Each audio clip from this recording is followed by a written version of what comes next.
kind of breast, corresponding breast C for each of these surfaces. And let's go into a little bit more detail about each of these specifically.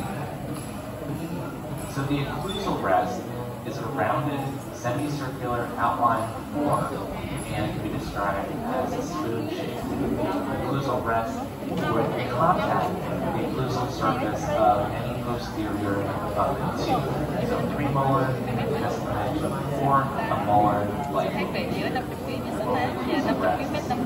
for some measurement guidelines, at 1/3 the mesial-distal width of the tooth.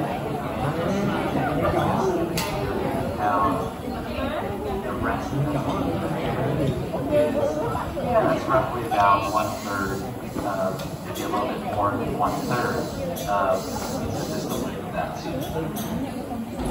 In the other direction, buccolingually, it's about 1/2 the intercuspal width. So for the premolar, we have a buccal and a lingual cusp. It's about half the distance between those two cusps. And very important, the breast has to be at least 1.5 millimeters deep for the base metal, meaning that you have to prepare enough depth in order for the actual rest, the actual metal part of the framework, to be thick enough. Otherwise, if you don't leave enough room, the rest would be too thin and could potentially bend and harden. So you want to make sure you prepare enough space, much like when you make a crown craft, you want to make sure you have enough space so that the material thickness is adequate.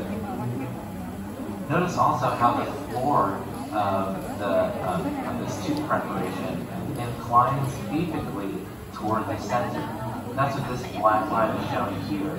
How it doesn't just go straight across and up like that. It actually kind of dips down, makes a rounded outline form, and then dips back up. So you have this apical incline towards the center as you move inwards. And again, the angle formed with the vertical minor connector, which is going to be, you have the major connector going across the palate or going around the mandibular alveolar ridge.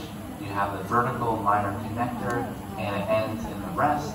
The angle between the minor connector and the rest is probably about somewhere less than 90 degrees because of this apical inclination towards the center.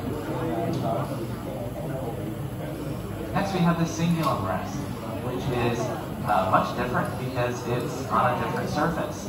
So instead of having a spoon shape, we're having an inverted V or U-shaped design. And so the cingulum rest is contacting the cingulum area of an anterior abutment tooth. It could be an incisor, not very likely, usually more so a canine. So the measurements here are slightly different. Instead of having 1/3 the mesial-distal length, we're having 2.5 to 3 millimeters mesial-distal length, which is much of the tooth length here. Also about 2 millimeters labiolingual width. And this is to provide an adequate wedge for for the rest to have enough thickness. So labiolingual, we're talking forward to backward here. Background into the foreground should be about 2 millimeters to have a ledge right here so that the metal can rest on that part of the tooth. And again, we want it to be about 1.5 millimeters deep. That's in the vertical dimension. Again, for that metal